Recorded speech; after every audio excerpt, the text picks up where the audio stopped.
और chairman PTI Imran Khan ने senator आजम सवाती के साथ इंतकामी सलूक काबिल मजम्मत करार दे दिया। कहा, आजम सवाती की आजादी राय को जुर्म समझा जा रहा है। जान को खतरे में डालकर उन्हें रातों रात कोयटा ले गए। हमारा निजाम सवाती को बुनियादी इंसानी हुकूक नहीं दे रहा। चेयरमैन पीटीआई ने मुतालबा किया, आजम सवाती को फौरी रिहा किया जाए।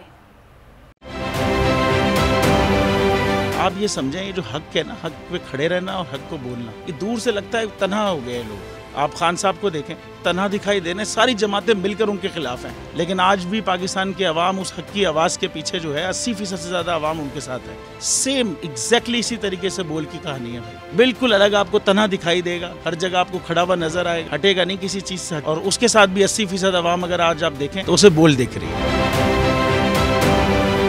जाली केस है ना, ये हम पे उस वक्त बनाए गए थे जब हुकूमत यही थी, इन्हीं लोगों की हुकूमत थी ना। और ये जाली केस, इनको मैं नहीं कह रहा इस केस को जाली केस, इनको पाकिस्तान में क्या पूरी दुनिया में एक ऐसा शिकायत कुंदा नहीं मिला, एक ऐसा कंप्लेनेंट नहीं मिला जिसने ये कहा हो कि हमारे साथ फ्रॉड हुआ है। तो ये खुद ही बन गए कंप्लेनेंट, और ये खुद ही इन्होंने खुद ही इन्वेस्टिगेशन की, उसकी खुद ही तफ्तीश भी की, यानी कि कंप्लेनेंट भी है, इन्वेस्टिगेशन ऑफिसर भी है। और इन द एंड इन्होंने फिर उसके बावजूद ये कोर्ट में जमा कराया कि जी ये केस जाली केस था और इसमें किसी किस्म जो कुछ एग्जैक्ट कर रहा था सब लीगल। ये मेरी बात नहीं है, ये इनके इन्वेस्टिगेशन ऑफिसर की बात। सबसे ज्यादा व्यूज और सबसे ज्यादा रेटिंग के साथ बोल आज भी रहा नंबर 1 पर।